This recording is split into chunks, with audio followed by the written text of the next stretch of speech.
Hola amigos, hoy bendigo a Dios por tu vida y quiero darte las gracias por el apoyo incondicional que le estás dando a este programa Palabra Viva. Quiero invitarte para que nos sigas apoyando, para que te suscribas y así puedas obtener la exclusividad de los temas que semana tras semana voy a desarrollar para tu crecimiento espiritual. Gracias una vez más por este gran apoyo. Pido a Dios para que te sostenga, para que te bendiga y sobre todo para que te puedas unir a este esfuerzo que estamos haciendo de hacer posible que el mundo entero sea tocado por el poder de Jesucristo y de su palabra. Que Dios te bendiga y gracias por tu apoyo.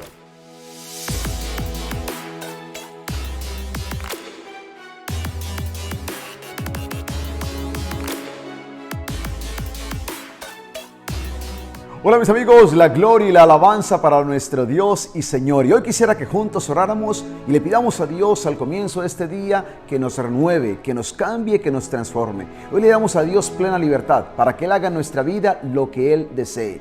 Nuestro Dios es un Dios que sabe lo que hace, Él sabe lo que permite, Él sabe hacia dónde nos lleva. Quizás hoy hay necesidad en tu vida, como también en mi vida, de que el Señor irrumpa, de que el Señor traiga novedad, de que el Señor haga cosas nuevas en cada uno de nosotros. ¿Por qué no decirle a Dios, Señor, haz en mí lo que tú quieras? Me dispongo totalmente para que obres en mi vida, para que tú establezcas tu reino dentro de mí, para que tú por dentro construyas una persona nueva, para que tú me levantes, para que tú me des una forma nueva de pensar, de sentir, de amar, de vivir.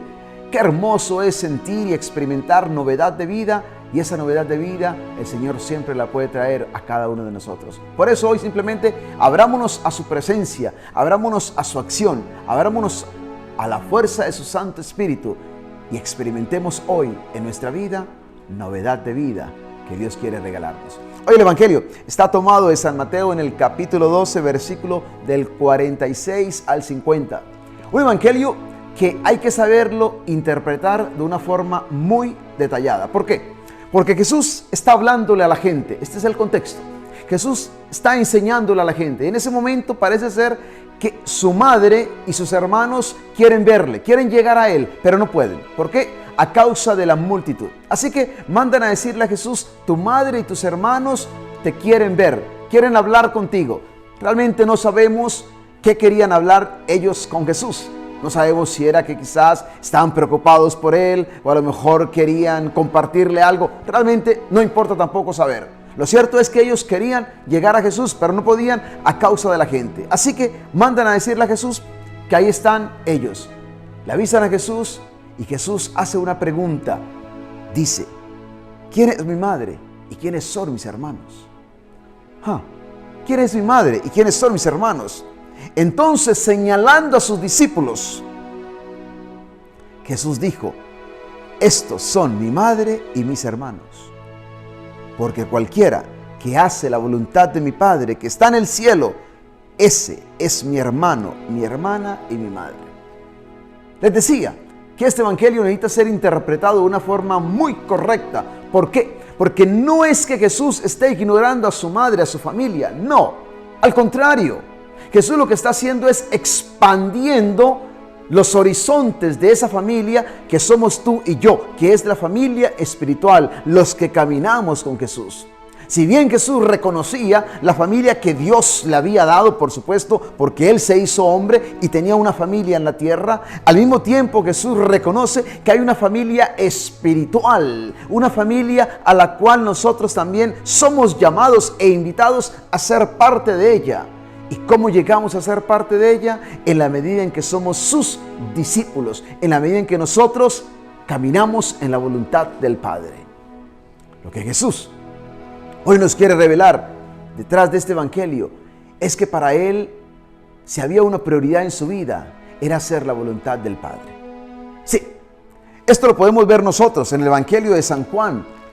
En cierto día, dice el evangelio, Jesús estaba caminando por las colinas de Samaria, estaba caminando con sus discípulos y de pronto ellos como que dijeron, el maestro necesita comer, y le ofrecieron a Jesús algo para comer. De hecho, dice la palabra de Dios que los discípulos le dijeron a Jesús, maestro, come. No, esto lo encontramos en Juan, en el capítulo 4, versículo 32. Pero Jesús les dijo, yo tengo un alimento que ustedes no conocen. Los discípulos entonces comenzaron a preguntarse unos a otros, ¿será que se habrá traído algo de comer? ¿Será que le habrán traído algo de comer? Pero Jesús les dijo: mi alimento es hacer la voluntad del que me envió y terminar su obra. Sí, mi alimento es hacer la voluntad de Dios, la voluntad del Padre, la voluntad del que me envió y terminar su trabajo, terminar su obra. Podemos ver entonces, en resumen, que el propósito fundamental de Jesús era hacer la voluntad del Padre. Y ahora Él dice: ¿quiénes son mi familia? Son los que hacen la voluntad del Padre. Qué hermoso saber que tú y yo estamos llamados a ser parte de la familia de Dios, de la familia de Jesús. Y esto, ¿cómo lo logramos? En la medida en que nosotros buscamos hacer la voluntad del Padre. Jesús tenía algo claro, y es que Él había venido a este mundo, no a hacer su voluntad, sino la voluntad del que lo había enviado. ¿Y cómo realizó Jesús esa voluntad? Enseñando, predicando, sanando, sirviendo, amando, perdonando. Esta es la forma como Jesús realmente hizo la voluntad del Padre, sometiéndose a lo que el Padre quería y, por supuesto, dando su vida por nosotros en la cruz, por nuestra salvación. Para Jesús, lo más importante era hacer la voluntad del Padre. Y hoy quiere enseñarnos que hacer la voluntad del Padre implica para nosotros un desafío, y que en la medida en que tú y yo vivimos en la voluntad de Dios, en esa medida ciertamente somos parte de la gran familia de Dios. Pero tú te preguntarás: ¿y cómo hacer la voluntad de Dios? ¿Qué significa en mi vida hoy hacer la voluntad de Dios? Yo quiero compartirte básicamente tres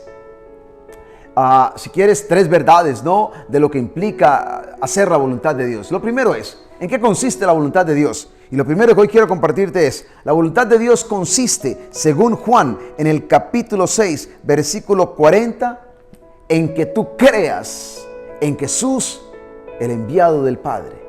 Escuchemos lo que dice la palabra de Dios. Porque la voluntad de mi Padre, dice Jesús, es que todos los que miran al Hijo de Dios y creen en Él tengan vida eterna, y yo los resucitaré en el último día. La voluntad de Dios, ¿sabes cuál es?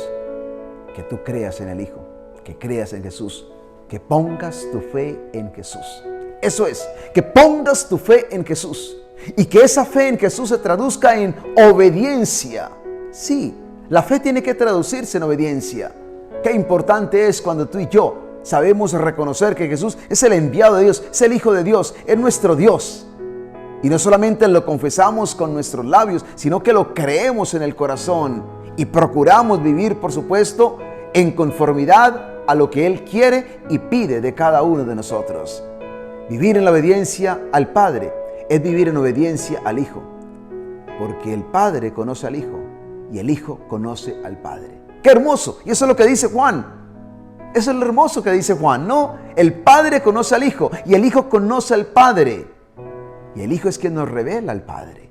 Por lo tanto, caminar en obediencia al Padre significa caminar en obediencia a Jesús.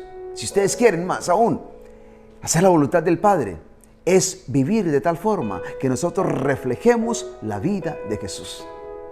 Así de sencillo, es reflejar la vida de Jesús.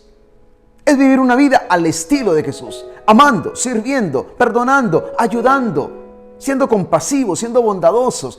Eso es hacer la voluntad de Dios. Segundo, hacer la voluntad de Dios significa, según 1 Tesalonicenses en el capítulo 4, versículo 3, vivir una vida santa.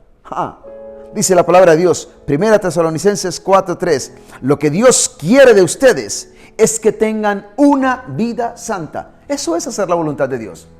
Es tener una vida santa. ¿Y qué es tener una vida santa? Sino otra cosa más que permitir que el Espíritu Santo sea quien nos guíe, sea quien nos mueva, sea quien nos impulse, quien nos inspire, quien nos motive, de tal forma que podamos convertirnos en Jesús aquí en la tierra.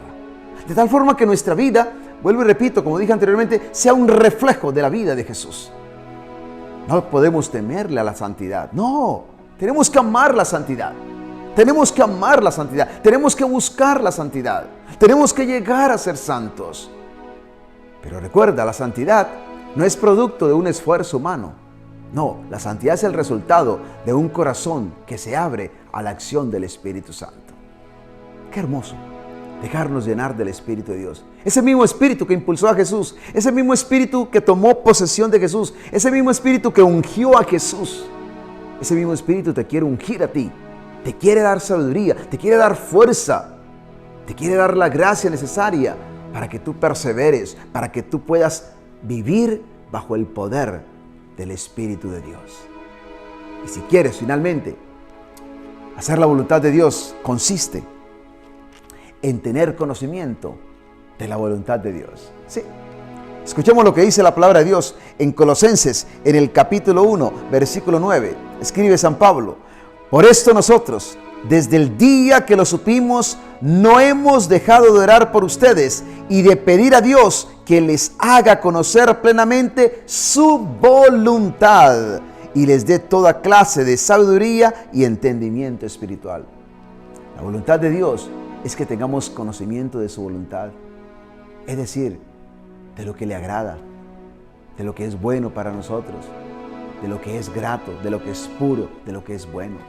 Qué importante es que nosotros tengamos un entendimiento espiritual y no solamente un conocimiento de las cosas de este mundo. Fíjense que a veces me sorprende, ¿no? Nosotros podemos tener un conocimiento de tantas cosas de la vida, pero a veces nos olvidamos del conocimiento más importante, que es el conocimiento de la voluntad de Dios, lo que Dios desea para cada uno de nosotros.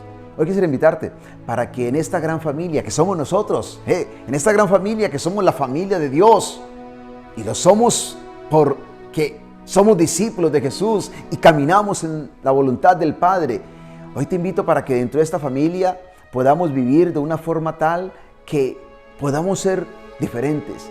Que en esta familia de Dios podamos reflejar el carácter mismo de Jesús, que podamos amarnos, que podamos servirnos, que podamos ayudarnos, que podamos perdonarnos unos a otros, que podamos vivir al estilo de Jesús. Y que podamos ser en este mundo, a veces en medio de tanta oscuridad, de tanta violencia, que podamos ser diferentes, que podamos ser una luz, que podamos ser fuente de inspiración para otros. Démosle gracias a Dios hoy porque nos ha hecho parte de su familia. Démosle gracias a Dios porque nos invita a ser parte de Él. Démosle gracias a Dios porque simplemente nos ama y nos invita a que nunca desfallezcamos, sino que por el contrario, permanezcamos siempre fieles y perseverantes en esta gran familia que es su familia. Y que Dios te bendiga, ahora y siempre, en el nombre del Padre, y del Hijo, y del Espíritu Santo. Amén.